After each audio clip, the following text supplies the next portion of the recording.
है।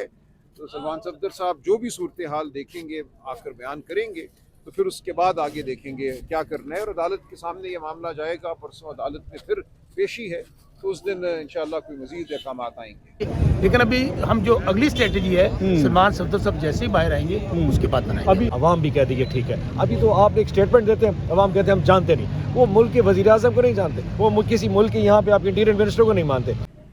अस्सलाम वालेकुम नाज़रीन, मैं हूँ ज़ियाद अली शाह। इस वक्त यहाँ पे धरना पॉइंट पे मौजूद है, DHI गेट के सामने।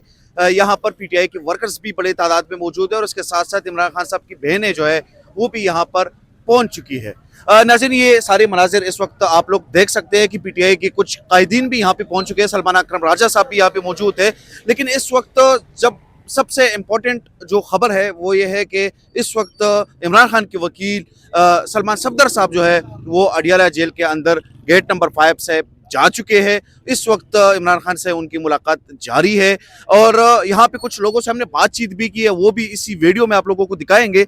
लेकिन आज की जो मुलाकात है वो इम्पोर्टेंट इसलिए है कि 20 दिसंबर के बाद फिर इमरान खान से किसी ने मुलाकात नहीं की और आज ये मुलाकात में जितनी भी चीज़ें अंदर डिस्कस होंगी वो भी उसका आइडिया नहीं है कि वो सारी चीज़ें बाहर निकल पाएंगी या नहीं निकलेंगी, क्योंकि वो उनकी वकील है। तो उनकी जो कानूनी चीज़ें उसके हवाले से शायद वो कुछ बता दे। ये भी हो सकता है कि वो बाहर आके टॉक ही ना करे और कोई ज़राई के मुताबिक या कुछ रहनुमाओं के मुताबिक जो है वो उनकी ज़बानी शायद कुछ चीज़ें हमारे सामने आ भी जाए। यहाँ पर जिन लोगों से हमने बातचीत की है वो इसी वीडियो में आप लोग मुलाहिजा करें। शुक्रिया।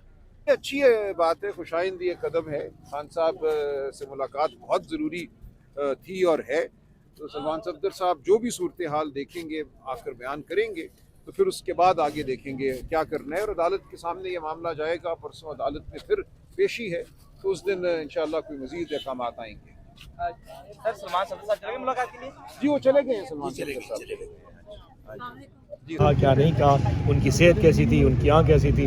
लेकिन ये कि अफसोस ये फिर है कि आज फिर वही बहनें, वही अडियाला, वही तमाम दोस्त वर्कर्स और वही तमाशा जो लगेगा जो हर मंगल लगता है। क्या वजह सर नई मुलाकातें करने दे रहे फैमिली की? अगर आपने जैसे कहा सुप्रीम कोर्ट का, तो यहाँ पे हमने देखा पार्टी के रफ़कात हैं, वकलात हैं, फैमिली मेम्बर आते हैं जिनके पास इस्लामाबाद हाई कोर्ट के चीफ जस्टिस के ऑर्डर मौजूद होते हैं। सर वो नहीं हो सकते? और सादे से अल्फाज बताऊँ, हमें हमारी औकात दिखाई जाती है। ये निज़ाम औकात दिखाता है, ये है तुम्हारी औकात, तुम्हें हम मिलने नहीं दे सकते। सो ये जो सोच है ना, ये चलने नहीं देगी। मैंने कल तकरीर में भी कहा था, दहशत गर्दी की इतनी बड़ी लहर यहाँ पे चल रही है। यानी कि आप बलूचिस्तान में दहशत गर्दी की लहर आई, डेरा इस्माइल खान में अटैक हुआ, इस्लामाबाद के अंदर अटैक हुआ, लेकिन बात के घूम फिर के हमारे ऊपर खड़ी है। भाई अगर आपने फैसले करने हैं अवाम के लिए, आपको इमरान खान से बात करनी पड़ेगी। आपने गैर महफूज अनपॉपुलर फैसले कर रहे हैं ना, जो भी फैसला करना है, जब तक इमरान खान आपके फैसले की तायद नहीं करेगा आप आगे चल ही नहीं सकते। आप जो दिल करें, ना इकोनॉमिकली मुल्क आगे जा सकता है, ना लॉ एंड ऑर्डर के वाले से जा सकता है। सिर्फ आपकी अक्ल और आपकी अना आपको बढ़ने नहीं दे रही।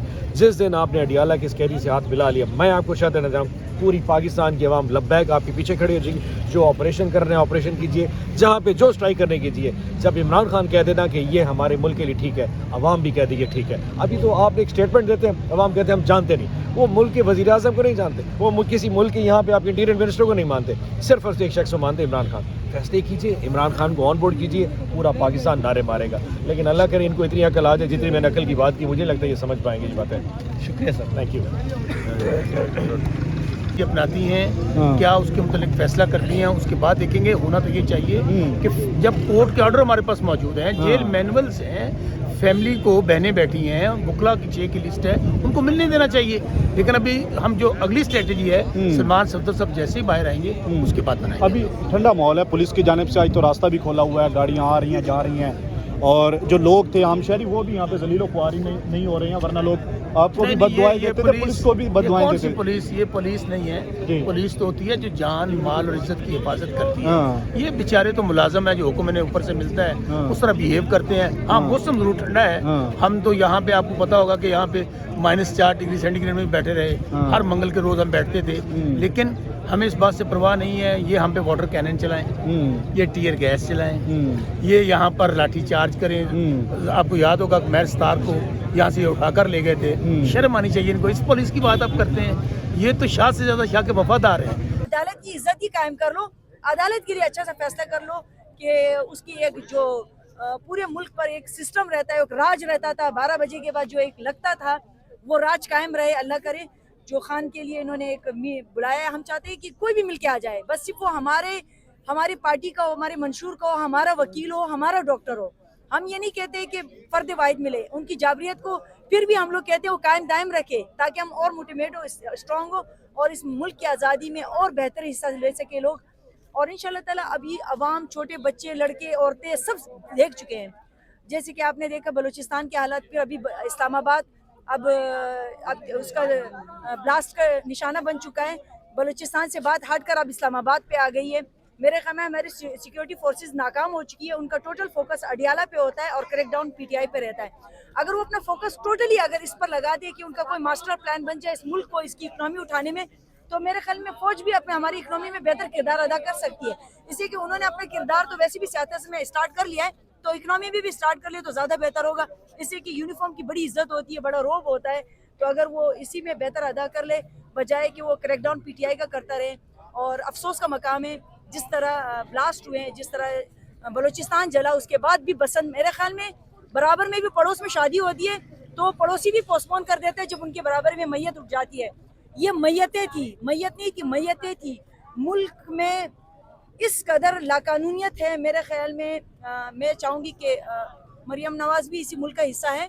वो सोचे समझे कि ये अवाम उसकी है, उनके इस अमल को अभी कई सदियों तक याद रखा जाएगा कि लाशों पर जो ना बसंत मनाई गई है। हम बसंत के ख़िलाफ़ नहीं है, वो किसी मज़हब का त्यौहार है, पाकिस्तान का अपने इस्लामी ममालिक का त्यौहार नहीं है, किसी मज़हब का त्यौहार है।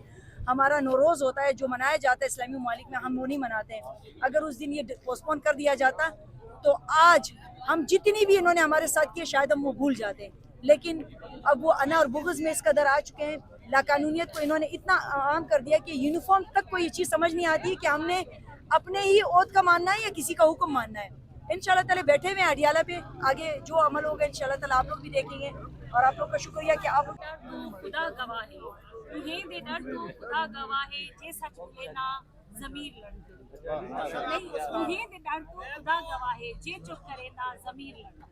मतलब अगर चुप करता हूँ तो मेरा ज़मीर लड़ता है, और अगर सच बोलता हूँ तो अमीर लड़ता है, शऊर देता हूँ तो पीर लड़ता है। अगर दोनों के डर से मैं चुप करता हूँ तो खुदा गवाह है मेरा ज़मीर नहीं मानता। माशाल्लाह।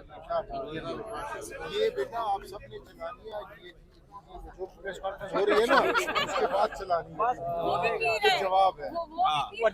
ਵੱਡੇ ਪੀਰਾਂ ਨੂੰ ਵਕਤ ਪਾਇਆ ਹੈ, उसके बाद चलानी है। ठीक है मेरी बहन, घर वालों को खुदा रोटी पानी का बता दूँ, वो देंगे नहीं, वो खुद ही दे देंगे।